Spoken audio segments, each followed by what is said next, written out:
Bathroom లో నీళ్ళేంట్రా? అబ్బా వాసన వచ్చేస్తున్నాయి. ట్యాంక్ చెక్ చేయండి రా.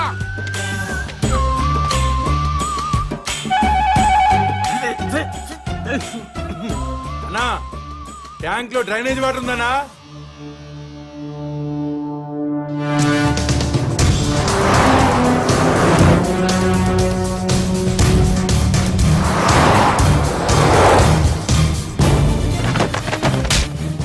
మంత్రి గారి వాటర్ ట్యాంక్ లో డ్రైనేజ్ కలుస్తుంటే చెక్ చేసుకోవద్దురా.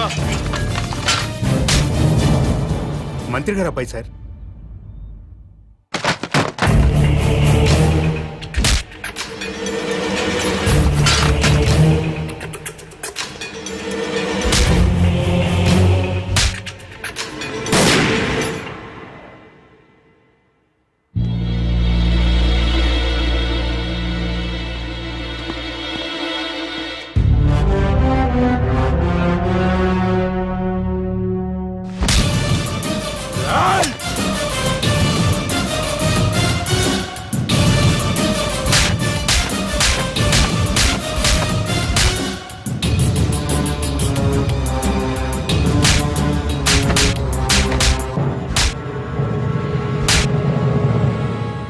రెండు నిమిషాల్లో నీ బాబు ఇక్కడ ఉండాలి.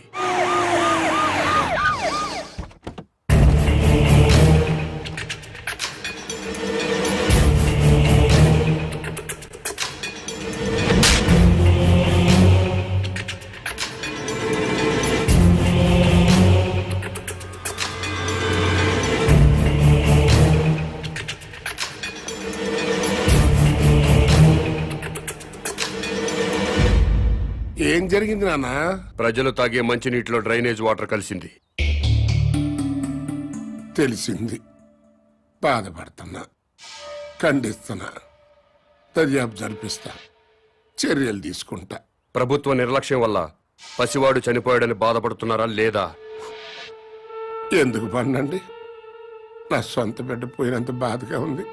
నీ ఇంట్లో వాటర్ ట్యాంకులోకి డ్రైనేజ్ వాటర్ వచ్చి కలిసింది. ఆ నీళ్లు మీ ఒంటి మీద పడితేనే మీ మనుషులు ప్రభుత్వ ఉద్యోగులపై దాడి చేశారు. అవే నీళ్లు తాగి ప్రజలు చనిపోతే మీ మనుషులు ఎందుకు స్పందించలేదు? ప్రజలు బాధపడుతుంటే మీరు స్పందించలేదు. కానీ మీకు బాధ వచ్చినప్పుడు మాత్రం వెంటనే ఎందుకు స్పందించారు? తప్ప కాదా? తప్ప కాదా? తప్పే.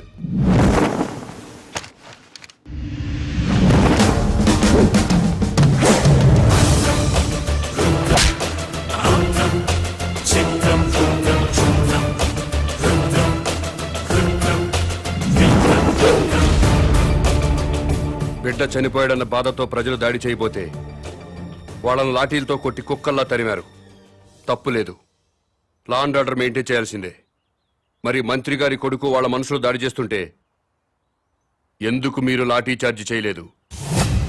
తప్పా కాదా? తప్పా కాదా? తప్పే సార్. బట్ మేము డ్యూటీ ప్రజల కోసం చేయట్లేదు, ఎమ్మెల్యేల కోసం, మంత్రుల కోసం చేస్తున్నాం. వాళ్ళు ఏం చెప్తే అదే చేస్తున్నాం. ఎందుకంటే వాళ్ళకి నచ్చిన పోలీసుల్ని వాళ్ళ నియోజకవర్గం స్టేషన్స్ కి ట్రాన్స్ఫర్ చేయించుకుంటారు. అందుకే వాళ్ళు ఏ వెధవ పనులు చేయమన్నా సిగ్గుపడకుండా చేస్తున్నాం. మమ్మల్ని కూడా చెప్పుతో కొడతారో ఉమ్మేస్తారో మీ ఇష్టం. ఎవడో అధికారంలోకి వస్తే వాడు పోలీసులతో ఫుట్బాల్ ఆడుకోవడం తప్పా కాదా? తప్పే. మీరు పదవుల్లోకి వచ్చింది ప్రజల మీద బతకడానికా, ప్రజల కోసం బతకడానికా? ప్రజల కోసమే. అంటే ప్రజల్లా బతకాలి. అవునండి. ప్రజల్లాగా ప్రజలతోనే బతకాలనుకుంటే ప్రజలు సంతోషంగా ఉన్నప్పుడే మీరు సంతోషంగా ఉండాలి. అవునండి. ప్రజలు ఏడుస్తున్నప్పుడు మీరు ఏడవాలి. అవునండి. ప్రజలు ఏం తిని బతుకుతున్నారో అదే మీరు తిని బతకాలి. అవునండి. ప్రజలు డ్రైనేజీ వాటర్ తాగితే అవి మీరు తాగాలి. అది ఎట్టకుదు. రండి, ప్రజల్లా బతుకుదురు గాని.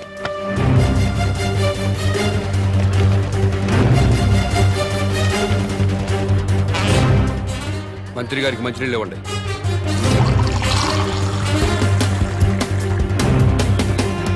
తాగు. నేను తాగగలను, నువ్వు తాగలేవా? తాగు తాగు. రోజు మేము తాగేది అయ్యే తాగు తాగు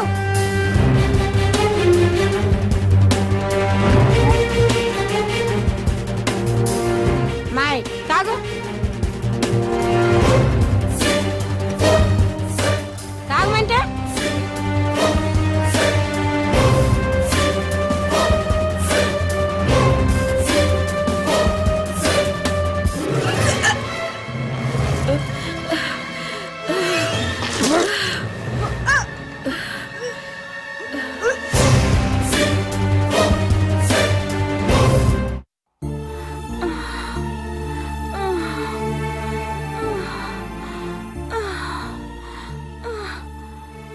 ఆ నీళ్లు తాగాక బస్తీలో పిల్లోడు చచ్చాడు. అమ్మా, నేను చేస్తానేమోనండి. ఏం లేదులేవే, మోషన్స్ ఎక్కువయ్యి ఒంటో నీరంతా పోయింది, అందుకే ఆ నీరసం. సెలైన్ ఎక్కిస్తున్నారు కదా, ఏం కాదులే.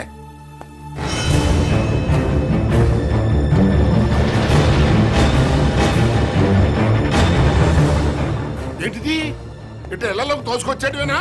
మీ ఇళ్లలోకి మేము టెస్ట్ అనుకుంటారా? ఏమనంటే ప్రెస్, మా ప్రైవేట్ జీతాలు ఉండవు. ఉండవు. ఏ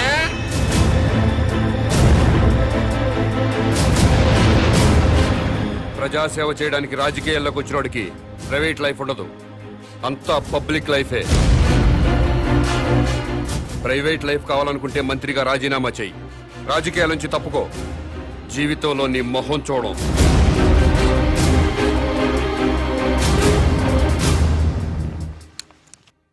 రాని రాని ఆపు ఆపు ఆపు ఆపు.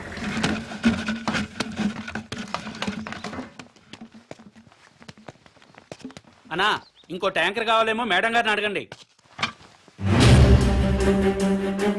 ఎవరిని మేడం గారు అంటున్నావు? మంత్రి గారి భార్యనండి. బస్తీలో మంచినీళ్లు సప్లై చేసేటప్పుడు బస్తీలో ఉన్న ఆడవాళ్లను ఇలాగే మేడం గారిని గౌరవంగా పిలుస్తావా? ఇలాగే గౌరవంగా పిలుస్తావా అని అడుగుతున్నాను. మీకే చెప్పేది, దున్నపోతలో ఉన్నారు. ఓ అని తోసుకురాపోతే లైన్ లో రావచ్చు కదా. ముందుకు వచ్చారంటే మొహం బయలుదేరి వెళ్ళు.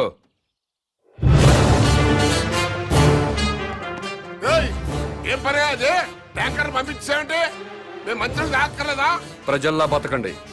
ఆహా, అది ఎలాగో తమరే సెలవే ఉండే. బస్తీకి వెళ్ళండి, ట్యాంకర్లు వస్తాయి. అక్కడ ఉన్న ఆడవాళ్లతో పాటు మీ ఆడవాళ్ళను కూడా బిందెలతో మంచినీళ్లు పట్టుకోమని చెప్పండి.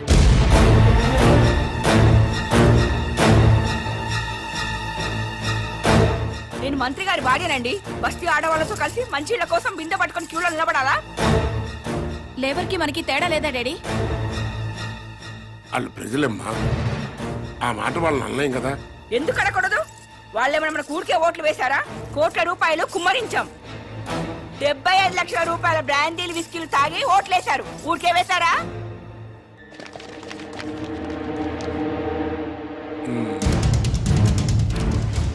ఆ మాట నాకు అనాలనే ఉంది, కానీ పబ్లిక్ లో అనలేం కదా. అంటే ఏమవుతుంది డాడీ? పదవి పోతుంది అంతేగా. పోనివ్వండి, మేం మాత్రం బిందెలు పట్టుకుని క్యూలో నుంచోం. సరే, నాకు తప్పేదే ఉంది. మీ తరఫున బిందెలు పట్టుకుని క్యూలో నేనే నించుంటాను.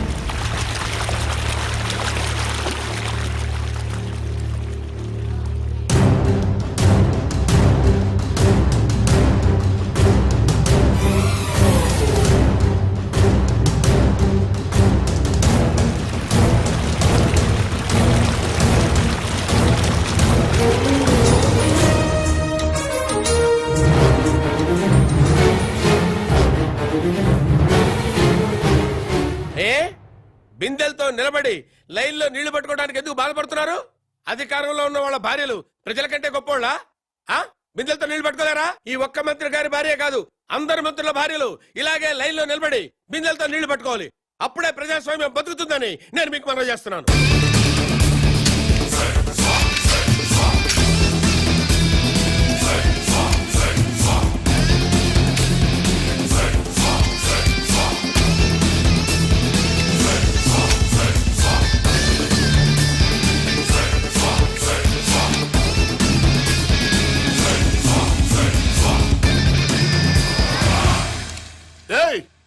అదేంటయ్యా బాత్రూమ్లకు తాళాలేస్తున్నాయంటే?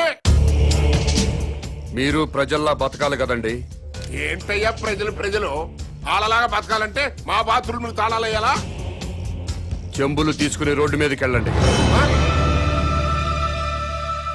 స్టేట్ లో చాలా ఊళ్ళలో మరుగుదొడ్లు లేక ఆడవాళ్లు చెంబులు పట్టుకుని రోడ్ల మీదకి, రైల్వే పట్టాల మీదకి, టాయిలెట్కి వెళుతున్నారు. మీరు కూడా ప్రజల్లా బతుకుదాం అనుకుంటున్నారు కదా, అందుకే చెంబులు పట్టుకుని రోడ్డు మీదకి వెళ్ళాలని తాళాలు వేశాను.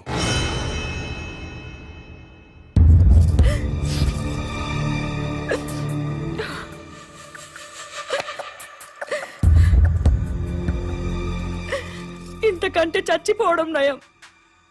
ఏంటి డాడీ ఇది? మినిస్టర్ గా మీరేం చేయలేరా? ప్రజల్లాగానే మనము బతకాలంటున్నాడు కదమ్మా. ప్రజలంతా చికెన్ గునియాతో బాధపడుతున్నారు, మనం కూడా చికెన్ గునియా తెచ్చుకోవాలా?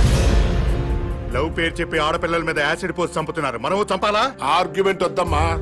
ఈ సమస్యకి ఒక్కటే పరిష్కారం. మనం జనంతో పాటు చెంబుట్టుకుని రోడ్డు మీదకి వెళ్ళకూడదు అనుకుంటే నేను ఎమ్మెల్యేకి రాజీనామా చేయాలి, మంత్రి పదవికి రాజీనామా చేయాలి, అసలు టోటల్ గా నేను రాజకీయ సన్యాసమే చేసేయాలి. అభిమానం ముఖ్యమో అధికారం ముఖ్యమో మీరే నిర్ణయించండి.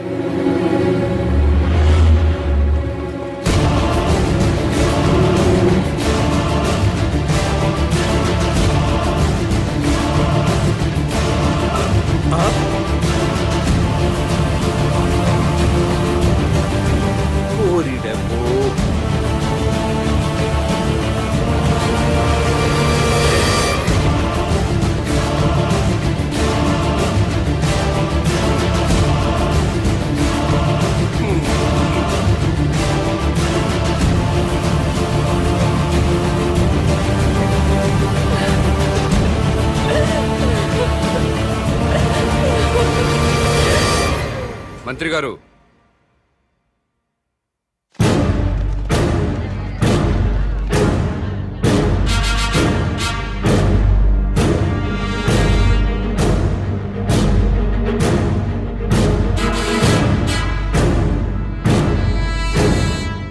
కన్నీళ్లు మంత్రుల కుటుంబాలకే కాదండి, మా ఊరు ప్రజలకు కూడా ఉంటాయి, మా ఆడవాళ్లకు కూడా ఉంటాయి. నలుగురిలో మొగుడు ముందు నిలబడడానికి కూడా ఆడది మొహాట పడుతుంది. అలాంటిది పొద్దున్నే చెంబు తీసుకుని రోడ్డు మీద నిలబడాలంటే ఎంత సిగ్గుపడుతుందో, ఎంత అవమానంతో చచ్చిపోతుందో తెలీదా సార్ మీకు? ఈ దేశంలో అన్నిటికంటే ఉప్పు చీప్ సార్. ఉప్పు కంటే కూడా ఆడదాని పరువు చీప్ అనేలా మీలాంటి నాయకులు ప్రవర్తిస్తున్నారు. మనుషులైతే సిగ్గుపడండి, మనసుంటే ఆలోచించండి.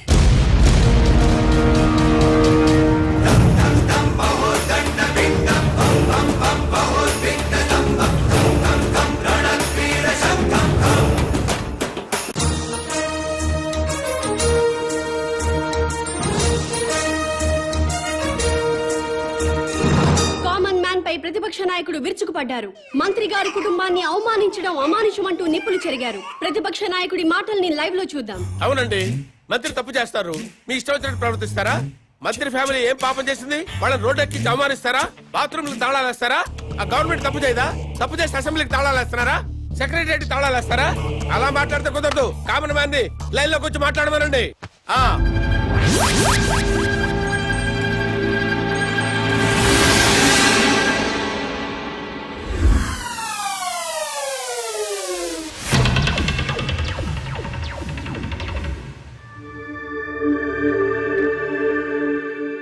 జానకిరామ్ గారు, మీరు ఇప్పుడు ఏ పార్టీలో ఉన్నారు?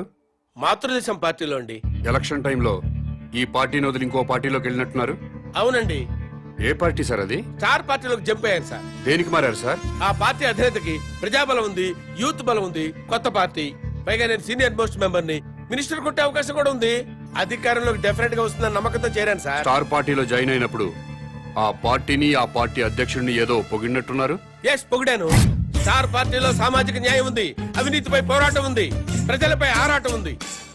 పార్టీ అధ్యక్షుడు నీతిమంతుడు. మాతృదేశం పార్టీ నుంచి బయటకు వచ్చినప్పుడు ఆ పార్టీని, ఆ పార్టీ అధ్యక్షుడిని ఏదో తిట్టినట్టున్నారు. తిట్టాను. మాతృదేశం అంతా వన్ మ్యాన్ షో సార్. అక్కడ ఆయన ఒక్కడే కింగ్ సార్. అందుకే బయటకు వచ్చాను సార్. సీనియర్లకు విలువ లేదు, జూనియర్లకు తావు లేదు, వెన్నుపోటు రాజకీయాలు. ఎలక్షన్ తర్వాత స్టార్ పార్టీ నుంచి ఎందుకు బయటకు వచ్చారు సార్? ఎలక్షన్స్ జరిగినాయి, పార్టీ పోయింది, గ్లామర్ పోయింది, ఇంకక్కడుండి మేము చేసేదే ఉంది.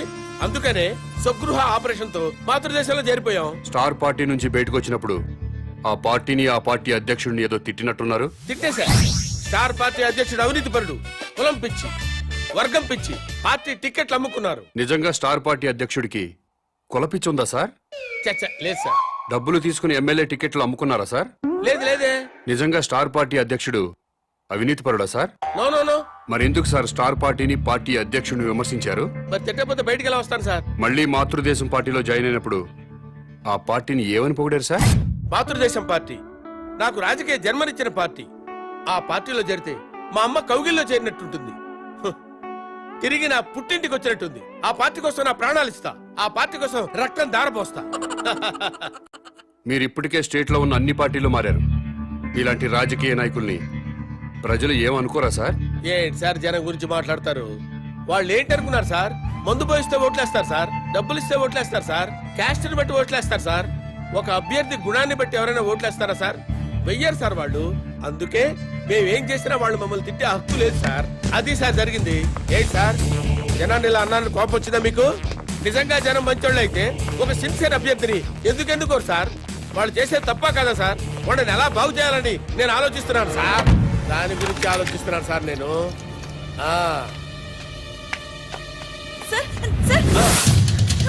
అమ్మా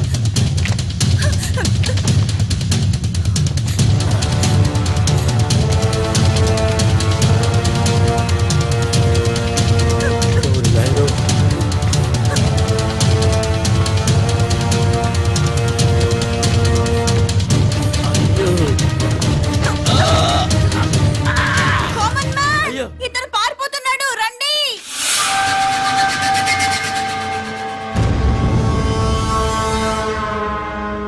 కామన్ మ్యాన్ కిడ్నాపర్ కాదా? కామన్ మ్యాన్ కిడ్నాపర్ కాదు, నా ఫ్రెండ్. ఇదంతా డ్రామా. డ్రామానా? కామన్ మ్యాన్ ప్రతిపక్ష నాయకుడిని కిడ్నాప్ చేసిన సంగతి మనకి తెలుసు. అయినా కామన్ మ్యాన్ సిటీలో దర్జాగా తిరుగుతున్నాడు. అరెస్ట్ చేయడం పక్కన పెడితే కనీసం కామన్ మ్యాన్ ని అడిగే సాహసం చేయలేకపోయింది ప్రభుత్వం.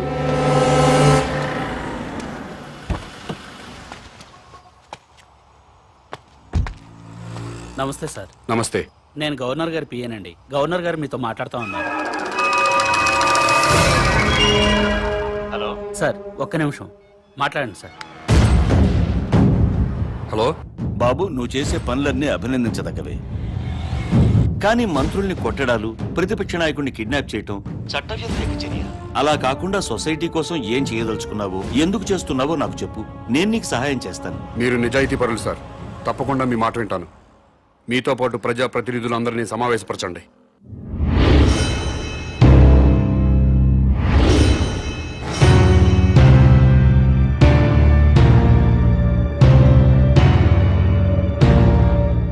నీకేం కావాలి? నాకేం అక్కర్లేదు. మరెవరికి కావాలి? రాజకీయాల్లో సిస్టమ్ ఉండాలి. ఎలాంటి సిస్టమ్? భక్తుల కోసం తిరుపతి కొండపై ఉన్న సిస్టమ్. నువ్వు తాగుబోతువా, తిరుగుబోతువా, రౌడీవా, గోండావా అన్నది మాకు అనవసరం. తిరుపతి కొండపైకి ఎక్కాలంటే మాత్రం భక్తుడిగా మారాలి. కొండపై ఉన్నంతసేపు తాక్కూడదు, తిరగకూడదు. ఎలాంటి తప్పుడు పనులు చేయకుండా భక్తితో ఉంటూ భక్తుడిలాగా కొండ దిగిపోవాలి. కొండ దిగాక మీ ఇష్టం. ఆ సిస్టమ్ ప్రజలంతా ఫాలో అవుతున్నారు కాబట్టి తిరుమల కొండని 100 సంవత్సరాల నుంచి పవిత్రంగా ఉంచుతున్నారు. అలాంటి సిస్టమ్ రాజకీయాల్లో లేదు. రౌడీలు, గూండాలు, భూకబ్జాదారులు, ఫ్యాక్షనిస్టులు, అవినీతి పరులు రాజకీయాల్లోకి వచ్చేస్తున్నారు. రాజకీయాల్లోకి వచ్చాక కూడా గూండాల్లా ప్రవర్తిస్తున్నారు. ఫ్యాక్షనిజం వదలలేదు, భూకబ్జాలు మానలేదు, అవినీతి పనులు చేస్తూనే ఉన్నారు. దాని మూలంగా సొసైటీ మొత్తం నాశనం అయిపోయింది. డబ్బులు పెట్టుబడి పెట్టాల్సిన వ్యాపారంలో గాని రాజకీయాల్లో కాదండి. ప్రజాసేవ చేయడానికి డబ్బులు ఖర్చు పెట్టుకుని ఓట్లు కొనాలండి? ప్రజలతో బ్రాందీలు, విస్కీలు తాగించాలండి? ఎలక్షన్లో డబ్బు సారా ఖర్చు పెట్టకుండా నిజాయితీగా కేవలం ప్రజల ప్రేమతో గెలిచి ఎమ్మెల్యే అయిన వాళ్ళ పేర్లు ముచ్చటగా 3 పేర్లు చెప్పగలరా?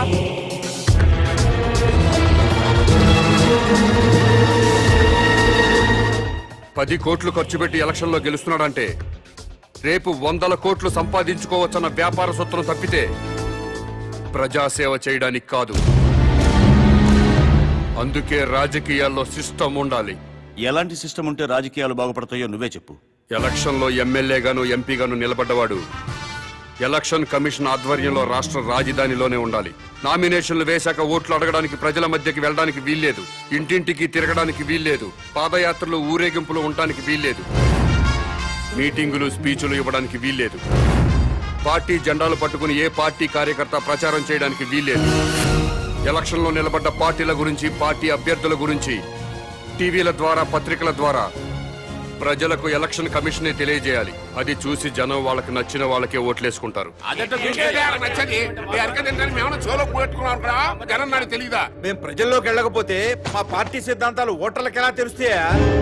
పాదయాత్రలు చేసుకుంటూ ఇల్లు తిరిగి ప్రచారాలు చేసుకోకపోతే మా పథకాలు, మా వాగ్దానాలు ప్రజల్లోకి ఎలా చొచ్చుకుపోతాయని. ఊరేగింపులు లేకుండా, మీటింగ్ లేకుండా, కార్యకర్తలు జెండాలు పట్టుకోకుండా ఎలక్షన్ ఎలా చేస్తామండి? అసలు మేమే ఎమ్మెల్యే అభ్యర్థులమని జనానికి ఎలా తెలుస్తుంది? మీరు ఇల్లు తిరిగి ప్రచారం చేయకపోతే మీ పార్టీ సిద్ధాంతాలు ప్రజలకు తెలియవా? తెలీదు. ప్రభుత్వ ఆరోగ్యశ్రీ పథకం పెట్టింది. వైఎస్ఆర్ గారు ఇల్లు తిరిగి ప్రచారం చేశారు. ఆరోగ్యశ్రీ పథకం పెట్టామని టీవీల్లోనూ పత్రికల్లోనేగా ప్రకటించింది. ప్రజలందరికీ తెలియలేదా? ఆసుపత్రికి వచ్చి వైద్యం చేయించుకోవడం లేదా? ఎన్టీ రామారావు గారు 2 రూపాయలకే కిలో బియ్యం పథకం ప్రవేశపెట్టారు. 2 రూపాయలకే కిలో బియ్యం ఇస్తున్నామని ఇల్లు తిరిగి ప్రచారం చేశారా? పత్రికల్లోనేగా ప్రకటించారు. రాష్ట్రం మొత్తం తెలియలేదా? ప్రభుత్వ పథకాలన్నీ టీవీలు, పత్రికల ద్వారా ప్రజలకు తెలియంగాలేంది మీరే ఎలక్షన్లో నిలబడ్డ అభ్యర్థులని ప్రజలకి తెలియదా? ఆ సంగతి మీకు తెలియదా? తెలుసు. అయినా మీరు ఎలక్షన్లో జనం మీద పడతారు. ఎందుకంటే ఓట్ల కోసం డబ్బులు పంచాలి. జనానికి కులం పిచ్చి, మతం పిచ్చి ఎక్కించాలి. మీకు ఓట్లేరు అన్న వాళ్ళపై పోలీసు కేసు పెట్టి వేధించాలి.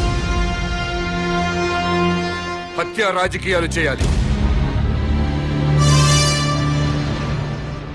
ప్రాణాలు తీయకుండా ప్రజాస్వామ్యాన్ని ఎన్నాళ్ళు హత్య చేస్తారు? ఆ హత్యల్లో ఎన్నాళ్ళు ఈ ప్రజల్ని భాగస్వాములను చేస్తారు? నోటి మాటతో వేయాల్సిన ఓటుకి 1000 కోట్లు ఎందుకు ఖర్చు పెడుతున్నారు? గెలిచాక మళ్ళీ 1000 కోట్లు ఎందుకు సంపాదిస్తున్నారు? ఈ మోసం జరగకుండా ఉండాలంటే నేను చెప్పిన సిస్టమ్ పెట్టి తీరాల్సిందే. భారతదేశం బాగుపడాల్సిందే. లేదా ప్రతిపక్ష లీడర్ కిడ్నాప్ అయినట్టు ముఖ్యమంత్రి కిడ్నాప్ అవుతాడు.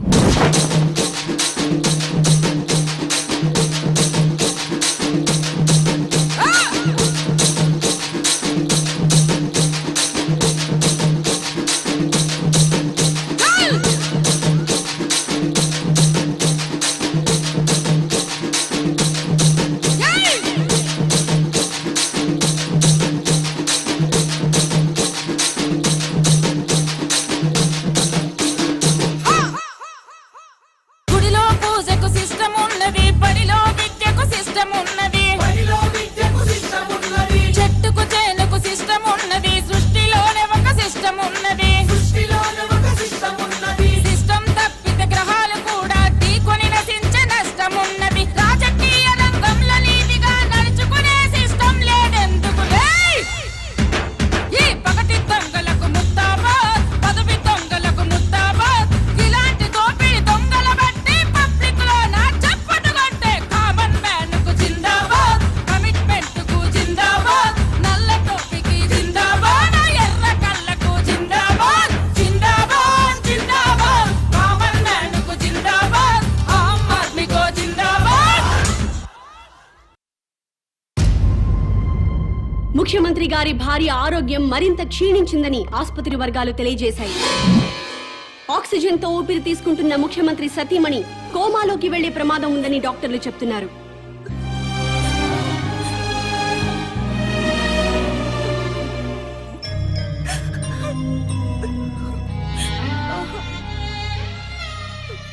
ఆశయం గొప్పదే, అమ్మ గొప్పదే.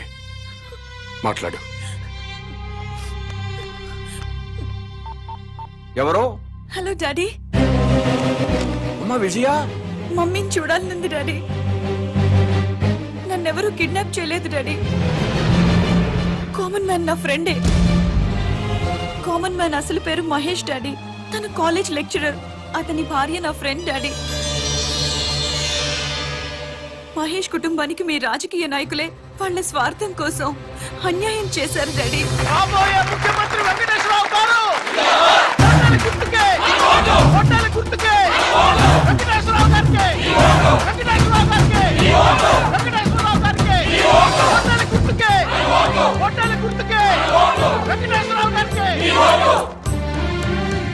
వెంకటేశ్వరరావు గారు వెంకటేశ్వరరావు గారు వెంకటేశ్వరరావు గారికి వెంకటేశ్వరరావు గారికి కోటేశ్వరరావు గారు కోటేశ్వరరావు గారు కోటేశ్వరరావు గారికి కోటేశ్వరరావు గారికి కోటేశ్వరరావు గారు. మీ ఓటు ఎవరికండి? మేము ఎవరికి ఓటు వేయమండి. అదేంటండి? ఎవడొచ్చినా ఏం మిగుతాడండి? ఈ ఎలక్షన్స్ కి 3 రోజుల ముందు తిరుపతి వెళ్తాం. ఈ ఎలక్షన్స్ అయ్యేంత వరకు అక్కడే ఉండి తిరిగి వచ్చాక సీఎం ఎవరెవరో టీవీలో చూస్తాం. ఆకలి అయితే భోజనం చేసి పడుకుంటాం. మీ అందరికీ తెలిసిన విషయమే. నేను ఈ ఎలక్షన్ లో ఎమ్మెల్యేగా నిలబడుతున్నా. కానీ మా పార్టీలోనే కొంతమంది అసమ్మతి గ్రూపుగా చేరి నా మీద దుష్ప్రచారం చేస్తున్నారు, నన్ను ఓడించాలి అని. ఏమండే, మీరందరూ నాకు అమ్మలు, అక్కలు, నాన్నలు, బావలు, తమ్ముళ్ళు ఎంతమంది ఉన్నారు. మీ అందరి ఆశీర్వాదం నాకు ఉండగా నేను ఎక్కడ ఓడిపోతానండి? గెలుస్తున్నా, ఎమ్మెల్యే అవుతున్నా, ముఖ్యమంత్రి అవుతున్నా.